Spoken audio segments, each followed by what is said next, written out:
Bonjour, je suis Romy de Canal G. Alors, professeur Sikolella. Alors, ici à Guadeloupe, il y a un gros problème avec le chlordécone. Comment agir? Le problème du chlordécone, c'est un problème de perturbateur endocrinien. Donc il faut comprendre que le chlordécone agit avec d'autres substances qui sont des perturbateurs endocriniens, donc les substances qui perturbent le fonctionnement du système hormonal et qui sont impliquées dans toutes les grandes maladies d'aujourd'hui. Donc ici en Guadeloupe, on est bien placé pour savoir que le cancer de la prostate est devenu un cancer extrêmement important chez l'homme.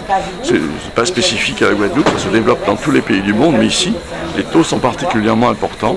Donc ça montre qu'il y a un environnement qui a généré ces taux élevés. Et donc il faut comprendre d'où ça vient. Alors le chlordécone joue son rôle, mais il y a d'autres substances, moins connues peut-être ici, je pense au bisphénol notamment, PCB, ou phtalate, qui induisent des cancers de la prostate.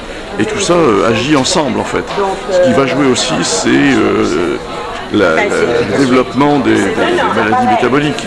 On sait que ça favorise le cancer de la prostate. Donc, il faut en fait une politique d'ensemble qui s'attaque à ces perturbateurs endocriniens. Donc c'est pour ça que nous avons lancé une campagne, un programme Ville et territoires sans perturbateurs endocriniens, de façon à ce que les collectivités locales s'engagent aussi et aident la population à s'engager pour éliminer les perturbateurs endocriniens de notre environnement.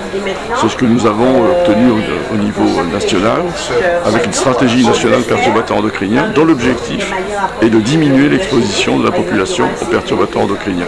Ici en Guadeloupe, je pense qu'on est bien placé pour savoir que la croissance des maladies chroniques est une réalité, qu'elle fait en sorte qu'elle conduit finalement à une fragilité de la société, y compris par rapport à des enjeux comme l'emploi. Ça fragilise la possibilité d'avoir un emploi. Et donc il faut s'attaquer à ce problème. Ce n'est pas un problème marginal, c'est un problème central, qui est un problème de santé, mais plus largement un problème de la société. Alors, quand vous dites que le chlordécone est le chef de bande, vous voulez dire quoi? Oui, j'utilise cette image d'un gang, voilà, le gang des perturbateurs endocriniens qui agissent ensemble en fait.